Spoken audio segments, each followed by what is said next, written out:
It's Friday, Friday, Friday. Oh, it's Friday, Friday, Friday. Yay, yay, it's Friday. Hey, everyone. Welcome to another great episode of the Sales Evangelist podcast. I'm your host, Donald Kelly, the Sales Evangelist, and I'm so excited for another great episode. I'm so excited to be here with you, and it is Friday. I'm excited. We're going to have a great weekend, TGIF. But also, I'm also excited for Mondays, Tuesdays, Wednesdays, Thursdays, Friday, Saturday, and Sunday. Hey, got to have a good time. You got to love life. Got to enjoy what you're doing. And I love what I'm doing. I love working with you all. And as always, you know, ladies and gentlemen, we have a great guest on the show today. His name is Matthew Pollard. Matthew is actually a really, really successful sales professional, really successful entrepreneur with several businesses that's well into six figures. And Matthew is actually here on our show today. He's going to give us some great insight and some great advice. But before that, as always, you know, I got to give some shout outs. Want to give a big shout out this week to Mike. Mike, congratulations, all the great things you guys are doing out there in California. Look forward to hearing from you. Hopefully we can get a chance to work together and have some great success. Also, Konstantinos, it's a great pleasure to have you connected with us in the Sales Evangelizers. I look forward to hearing from you. Look forward to connecting with you. Thank you so much for being a great influencer with the podcast and for sharing it, for listening, and I just appreciate it. I'm glad you're getting value from it. And also, Naeem, congratulations. Glad you're a part of our group. Look forward to hearing from you. And if you'd like to connect with us, you can go ahead and find us on LinkedIn, Donald C. Kelly. That's where you can find me. You can also find me on Twitter, Donald C. Kelly. You can also find me on Facebook. You can find our private Facebook group. Shh, don't go telling nobody about it. It's the Sales Evangelizers. That's where sellers like yourself, myself, entrepreneurs get together to share thoughts, insight, learn, grow, build strategic alliances, and have a good time. You can also connect with our Facebook page, which is the Sales Evangelist. You can find that on Facebook, and you can get behind the scenes pictures, information, what's going on, you know, latest scoop, all the TSE gossip, which there isn't, but, you know, we can pretend there's. You can check it out there. All in all, I'd love to hear from you. I'm glad you're listening to the show. Hope it's bringing value to you and your friends, your families. But hey, let's go ahead today and dive into our episode with Mr. Matthew Pollard. Welcome to the show, Matt. G'day, mate. How you doing? You know, I'm doing great. I'm excited to have you on the show because you are my friend. You are a game changer, and you're the rapid growth expert. Not only that, but I really feel that you are just one of those individuals that are movers and shakers, and I'm grateful for our mutual friend Mark who introduced us. So I'm excited to chat with you today and to pick your brains. But before we dive into all the fun stuff, why don't you tell us about your coolest sales experience when you were the customer? When I was the customer, well, honestly, it was a situation where I was in a little remote state in Adelaide. I was about 21, and I had this guy come in, and he was probably the most unbelievable salesperson I've ever met. And we were sitting there and we were having a conversation. He was part of the Wine Selectors Club, which I can now safely attribute my love of wine to him. But when he came into the room, I didn't like wine. I had no reason to drink wine. I was 21. For me, I grew up in a relatively poor neighborhood, so beer for me was a big thing. Getting straight bourbon or straight vodka because it was cheap was a big thing. And I was never really a big wine person, but his sales script was so good, and I'm a sucker for a good sales pitch. So I signed up for the Wine Selectors Club, having never really had more than a glass, maybe two of wine, and I know I didn't like it. And I then collected wine for 7 or 8 months, where they sent you out 12 every single month. For about 7 or 8 months before I had to move house, and I said, that's it, I've got to start drinking this because I'm not going to move it otherwise. And I started drinking them, and now I'm a big wine fan. I've been to wine countries all over the world.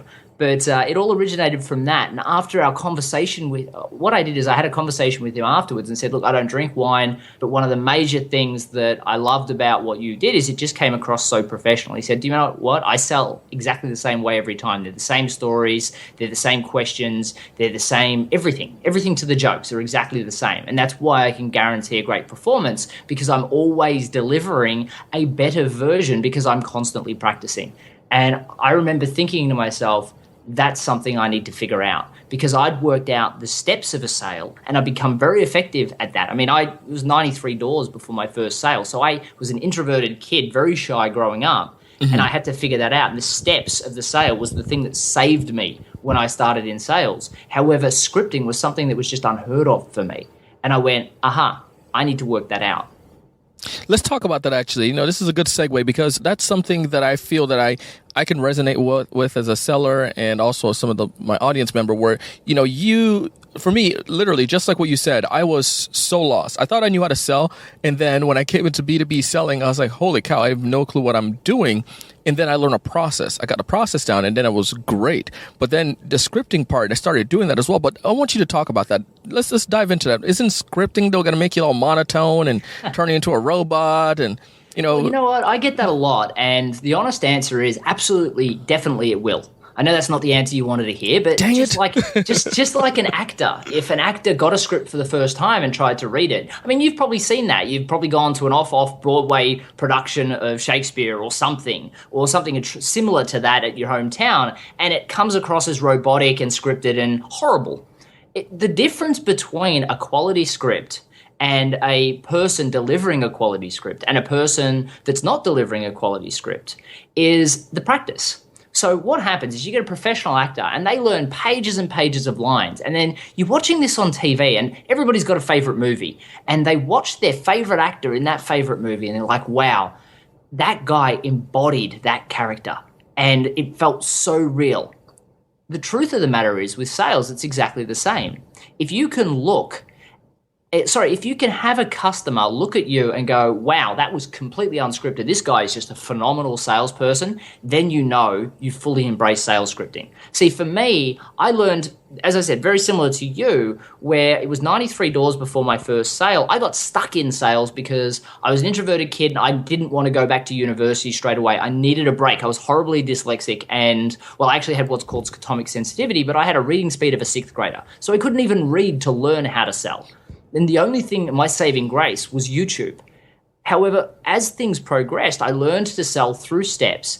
And then what I realized was sales scripting was just that next step. But by delivering and practicing a script back to front continuously, it becomes who you are. You embody it. The jokes become so practiced that you get used to telling the same joke and you're used to the reactions and you get better and better at telling it again.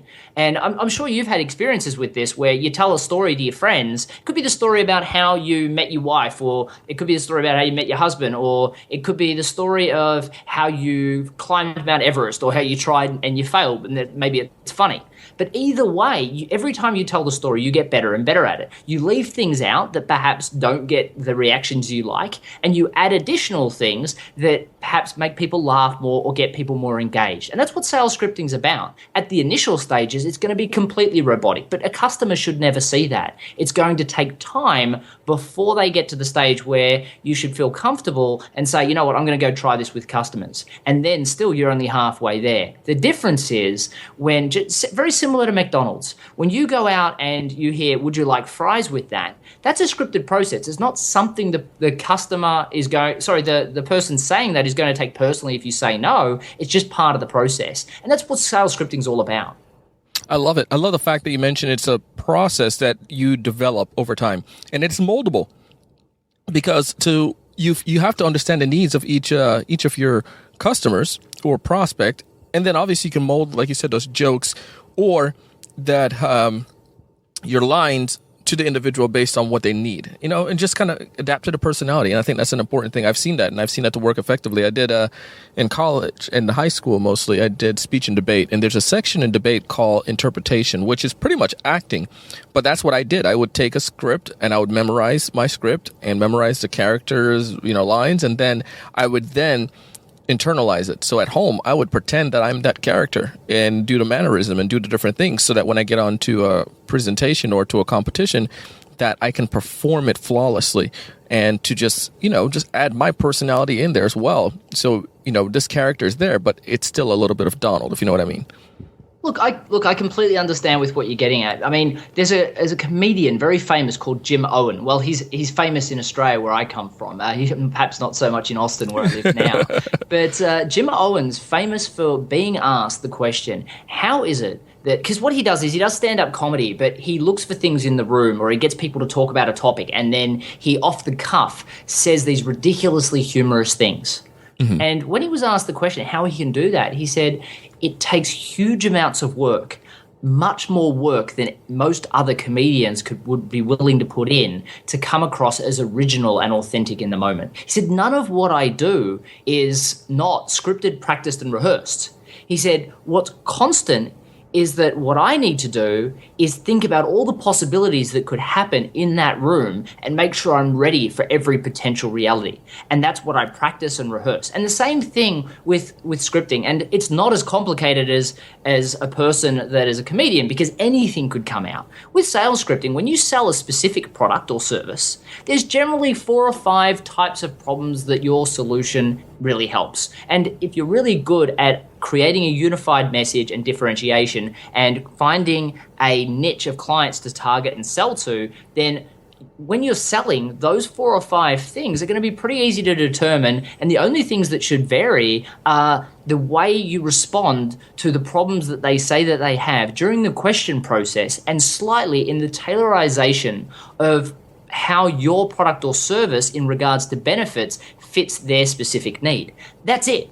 Now, where things generally go wrong is if we take a step back and we assume for a second we're not good at creating a unified message, differentiating and selling to the right niche, well, then we're selling to everybody. And there's hugely varying things that can happen. Now, still not a huge amount, and a lot can still be scripted, however, not as much. But secondly, that's the problem with most people that are trying to sell. They say, A, I can't sell, I don't want to use a sales script because it's robotic. And that's not true. They just haven't practiced and rehearsed. But secondly, a lot of people are trying to sell a product or service without defining what differentiates them and who are going to be the customers that are going to rally to their cause. And a lot of times, and I do this through my Rapid Growth program, and I've worked with clients from top 50 podcasters to multinational organizations to small one-man operation ghostwriters, where their problem is they can't get sales in the door and they need to learn how to get a sales system or a sales script right. And I say, yep, sure, let's look at that. But step 1,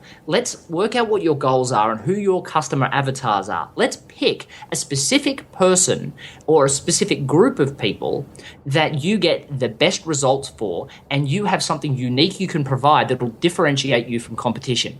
Now we've got less competition and a much more specific product that will suit their needs. Then we go looking for the customer demographics that we can really sell to in a much more simplistic way, and that we don't have as much competition again. So now we've got no competition because we're differentiated, less competition again because of the niche market. Then when we introduce a sales script, we know exactly what they want because it's a specific group of people, and that makes a rapid growth system. I love it. And I love the fact that you kind of broke it down to like the most fundamentals there, which is making sure you're going after the right audience, right group of people before anything. Because so many times that we try to sell to something that we think that everyone should have, but in actuality, we need to sell to a certain audience, a certain group. And it's in truth, in reality, when you have a smaller niche, you can definitely do a lot better than trying to do the shotgun approach and sell to everyone. So it's just one of those ironies, I think. Yeah, look, definitely it is. And the other thing, and I always put it this way, I mean, these days, with the amount of sales training that I've had, I would be classified as a natural. I definitely wasn't. As I said, I was a shy, introverted kid that was anything but. I fell into sales because I took a job working in a real estate agency that went bankrupt just before Christmas. And I had no other option. The only other jobs were available were commission-only sales. My family wasn't well off, so I had no option but to take that job. But the truth of it is that there are always going to be salespeople that can sell ice to Eskimos. But if you can imagine those salespeople not selling ice but selling something else, well, of course they're going to make more money. So why make it hard for yourself? The truth is, sales scripting works every single time, and regardless of whether you're trying to sell ice to Eskimos or nice warm rugs to Eskimos, it's going to work. But if you're selling rugs, you're also going to get more sales in the door. And that's what I focus on. I focus on increasing your statistical average of the number of sales by creating a systematic and scripted process that works for acquiring customers. So that's when a customer calls you or when you cold call a customer, you translate that into a sale, whether that's in a networking event, over the phone, advertising board, however you do it. Because I've worked with PR and SEO companies, their major problem is that they get all this media for a company and then they lose the client because the client can't convert it because they're not the right type of customers. No, they're just not referrals like they're used to. They're new customers, they need to be sold a little bit. So sales systemization and scripting works. But on the flip side, why make it hard for yourself? Generally, the problem starts much further back when they decided to build a product or service that they learned from their boss or where they learn from doing in university, and they go out and they replicate it exactly like everyone else, and they become a Me Too business. So what I do is I step people back and I say, well, hang on a second. Yes, okay. I'll give you an example. I worked with a language institute that was called the Beijing Language Academy, and they were struggling to get more than $50 to $80 for a one-on-one consultation with teaching people Mandarin. Mm-hmm. And that was a massive problem for them. And they were stuck in this problem of, how am I going to charge more than $50 to $80? We need to become better at selling, because there's a lot of new people coming into the country that'll cut that price tag to the bone just so that they can get that client. And we can't compete. Yes, we're in Beverly Hills, but there's only a certain point where people will say that's too much. But then there were some fragments of things that they did. When we did their customer avatar and their goals, there were 3 clients they had that were executives that wanted to understand a little bit more. So they were helping them with what's called Galaxy, which is the Chinese way of understanding relationship. And, in the Western world, we want to do things completely transactionary. So we'll meet up today, we want to sign a contract today. Where in the Eastern world, they don't want to do that. They want to go out for dinner a few times, get to know you, see you drunk, see how you behave, get to know your personality. It could be 6 weeks before we even talk business. And you need to understand that. Now, for the Western world going into that, it's a massive problem. But second to that, they help with accent reduction. They also help with people understanding China e-commerce, because it's different, again, to the Western world. And what I said to them is, I said, you guys don't teach language for these 3 people. They said, no, they've asked us to support a lot of other things. And I said, yeah, okay, but what are those about? And he said, well, they need to know these extra skills for being in China. And I said, no, you're teaching them how to become successful in China. The China Success Institute was born. They now have China Success coaches, and they now do the China Success Intensive, which specializes in helping executives being relocated to China. It's an education course for the executive, their spouse, and any children they have, to make sure that when they get there, the executive has the best chance at being successful before they even start. Because again, you can know the kids can react poorly, the spouse could react poorly, and that makes it harder for the executive as well. They charge over $30,000 for that program, and they have no problem in the world selling it now. They just have leveraged through affiliates with visa companies that specialize in getting people over to China. That's all that was required. Now, yes, the sales script to transfer people from I'm interested to I buy was vital, and it worked phenomenally, except there was one other thing that really helped their success, and that was they thought about their branding first. And that's one of the things that I do with all of my clients. Yes, I started in sales too. I accidentally stumbled across all of this wonderful material, and now I do it for my clients. So when you say, that was a lot. You said they started with branding, because I have a couple questions. They started with branding first. Do you mind hitting on that a little bit more? Yeah, sure. Okay, so let's use a different example. So there's a podcaster called John McIntyre. He's got a podcast called The McMethod. And what he focused on was he's known as the autoresponder guy. So predominantly what he did is he worked in a competitive market trying to help, trying to engage people to sell them autoresponders. Now, most people can get an autoresponder series off 5 of these days, probably $5. But a good autoresponder, you're probably going to be paying between $800 to $1,000. And he was trying to charge $1,200. Again, he had that celebrity methodology to what he was doing, and therefore he was able to command a premium. But still, $1,200 was all he was going to get.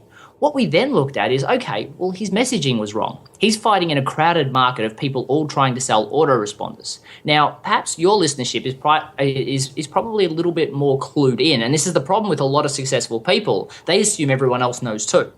But the truth of the matter is that very few people work on continuously educating themselves on things that they don't know. Most people assume, and Napoleon Hill talks about this thoroughly in his book Think and Grow Rich, that most people leave high school or university and assume that's the last thing they need to know. Now they're done. What that meant is probably 90% of the population didn't understand anything about autoresponders. But they wouldn't, if John spoke about autoresponders, then he would be competing against everyone else because they'd Google it. So what he would do is he would go into new clients and he'd educate them on inquiry re-engagement.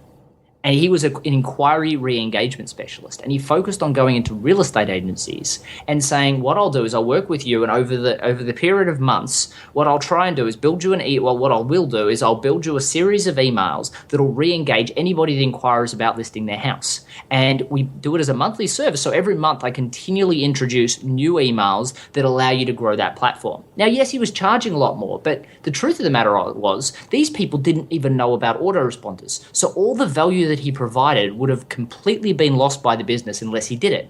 The sales process was slightly more expensive, and he took the risk of trusting the clients would understand this process and work with him on it.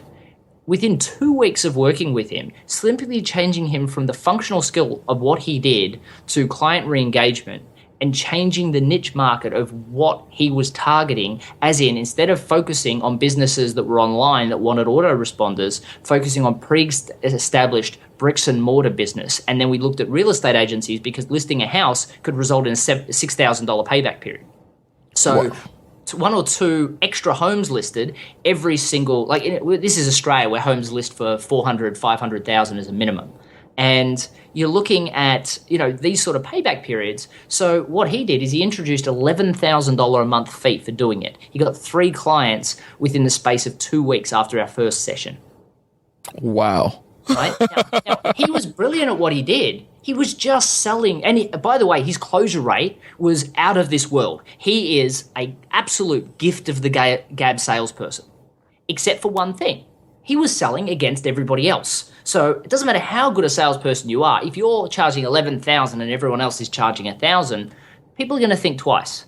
But if you're charging $11,000 and there doesn't seem to be anyone else in the marketplace, but you want that skill set and you trust John, then you'll go with John. Now, is John ripping you off? No, of course he's not, because without him, nobody would have even spoken to you about the opportunity of doing this.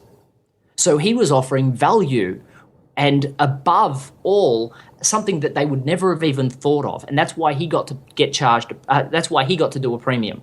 Like with one of my other businesses, I started a school, and within most schools only get a couple of hundred students in the first year or two, because people want to trust that they're going to be around for a while before they commit to studying. I mean, if you get a college degree from some place that's not around 6 weeks later, that's a problem. Within 3 years, we grew to 3,500 students, including our Premier National Football team, very equivalent to the US NFL teams, the 3 premiership teams. We had the Australian Olympic team members. We had a lot of Australian soccer teams. We had the Law Institute of Victoria, all the radiology departments in Victoria, and about 3,000 tradespeople, because what we realized was tradespeople wanted business coach training. However, they wanted to have business coaching, but they couldn't afford business coaching. So what we did is we branded a school that only used business coaches, and we ran the classes like masterminds. And we only sold to business owners, because that way the mastermind would all be business owners communicating. It was like an MBA course, if you'd like, for people that didn't have a degree at all. So tradespeople, electricians, plumbers, builders, they almost fell over trying to get enrolled into our courses. We couldn't grow quick enough. Yet there are schools all over the world trying to compete against people that have degrees that want MBAs, or people that have trade qualifications to advance their skills in trade. Somebody seemed to have missed the fact that these tradespeople wanted something else, and that's a lot to do with branding. Branding is finding how you're going to differentiate, and obviously you want to look at the type of client demographics that are out there, but pick one of the things that you do best. I'd been working in business coaching for years. I had a huge staff of business coaches. For me to move straight into that industry and capture it made sense. For John to offer autoresponders to a clientele made sense. For the China Success Institute to offer China Success intensives to executives made sense. You can't just pick a market that your competencies don't support. You can't classify yourself as an expert in something that you're not. But everybody has one of these characteristics that if they pick the right message, they unify it correctly with a higher level. For instance, I call myself the rapid growth guy, because if I said I'm a niche marketer, sales systemization, and message unification differentiation specialist, then people just go, I know what those are. I'm not really that interested. But everyone wants rapid growth. So by creating a unified message that explains the benefit of what you do, all of a sudden things change. and people buy into it. And that's all you're really doing. Then you find the right niche to go after, because if you try and sell to everyone without the budget of Coca-Cola, good luck. I mean, really, good luck. Otherwise, you can do what I do, and I've built 5 multi-million-dollar businesses from the ground up. Pick one industry, one specific niche, and go after it, do it well, and be the absolute specialist at it. And I guarantee the sales system will obviously increase that even more, but I guarantee you'll capitalize in it. Love that. I love that. I love the fact you kind of hit up on so many questions that I was going to ask, so it's already great. But, the fact of the matter is that now people can get an understanding that not only do I know who I'm going after, not only do I have a process, but make sure you go down to the very, very niche portion. Like, you just really, really hyper focus. And I love the example what you gave with the 2 of those clients and how they were able to do that and how they saw ridiculous success. And one of the things I've learned is that in order to be successful, do the opposite of whatever everyone else is doing. So instead of copying, and I'm the niche master, you go after another way of saying that and offer more value, like you're saying. With the China Center, is that what it is? China Center, you said? The China Success Institute. China Success Institute. That one, I was blown away. I didn't think about it like from that standpoint. They're so focused on let's help you be able to speak Mandarin, but there's so much more to it. And I imagine with our listeners, people who are out there, they're selling, if you're selling software, you're selling a bicycle, you're selling houses, you're selling cars, whatever. It's what can you do to better, change your messaging? Would you like to give a short tip on that before we wrap up today? What could someone do if they come forward? I'm selling cars, for instance. How can I differentiate myself in a car sales world?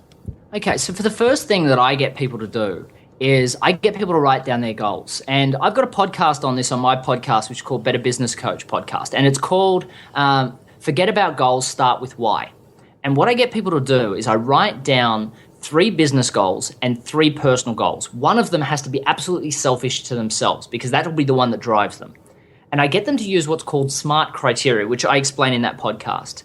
And then I get them to summarize that in 250 words or less, including the why statement, the why it's important to you. Now, that is the most important bit. Now, this is straight out of Stephen Covey's 7 Successful Habits and also 1 Minute Manager. But it works phenomenally. Now, the next thing that I do is I get people to write down their avatar, and I get them to do a mind dump of absolutely every single person that they've worked with that they've A, had success with, B, sings their praises, or C, they made a lot of money out of them. And I get them to write everything down. And what I then get them to do is look to see if any of their goals conflict, because they always do. And that's preventing them from moving forward in a lot of ways. And that's why a lot of the time it's better to have a coach. I use a coach to help me, because it's very hard for a physician to heal themselves, if you want to go with the quote. So what I do then is I get people, and I've had a lot of people have success with this, and you'll still get 70-80% of the way there by yourself. So please try this. The second thing you do is you look at you read your goals, and then through the goal set, once you've worked out that there's no more conflict, you look at it through that lens at those customers and work out who your ideal 1 or 2 customers is. Then what you do is you create a list of all the things that you do for those people. And then the most important thing is you say, what is the higher purpose of this? And again, for me, I was sales systemization, I was niche marketing, I was differentiation, I was message unification.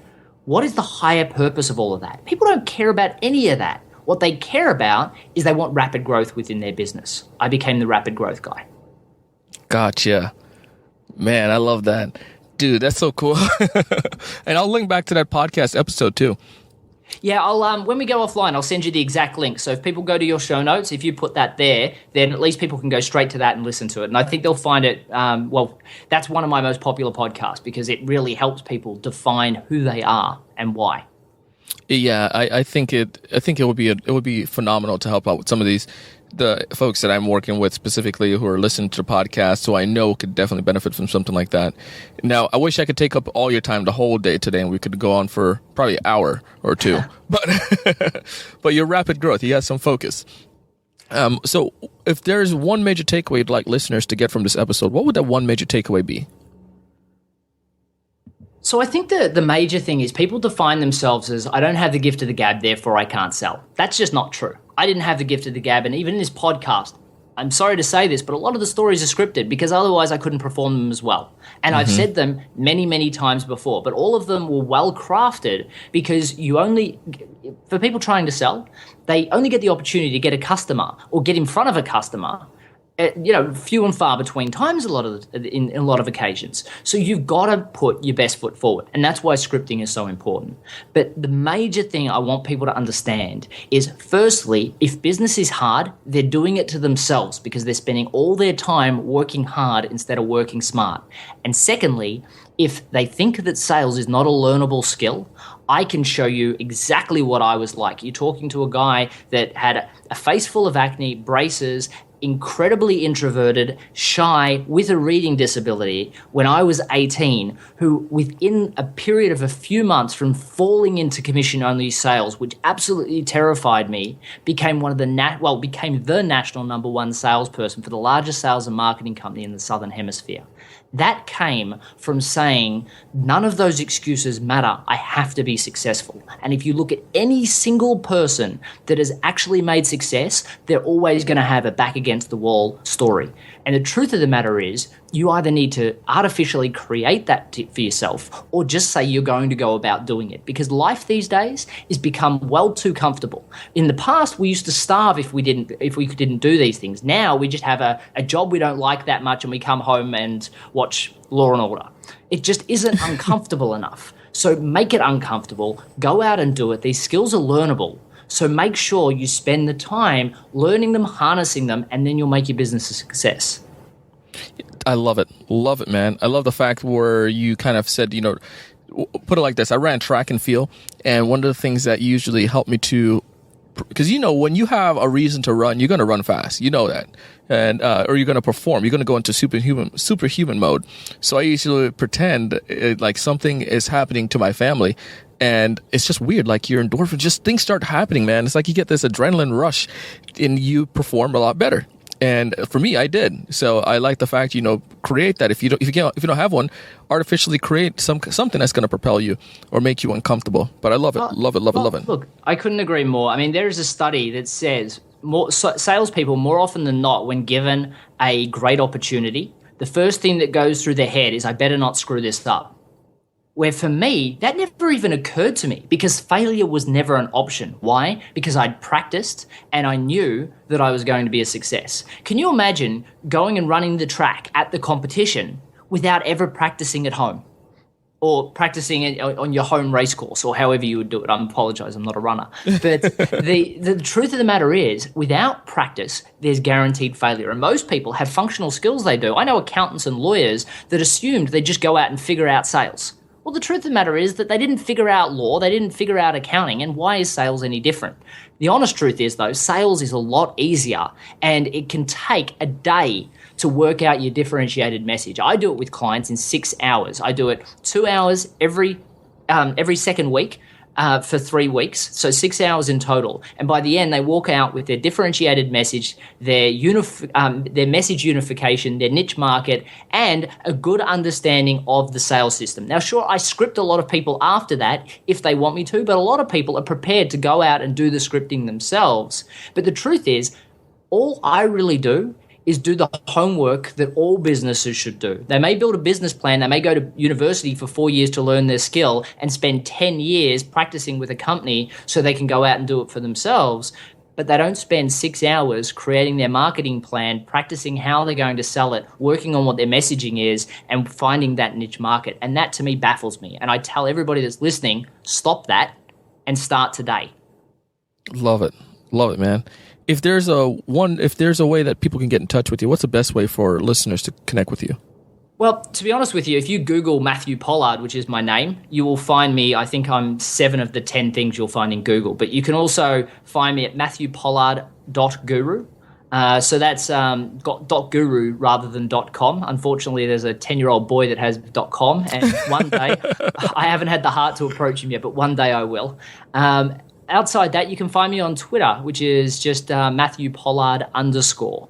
And look, there's so much content that I put out. We were talking offline just before about how much content is on my website. And it's just my podcast is a wonderful resource for business coaches.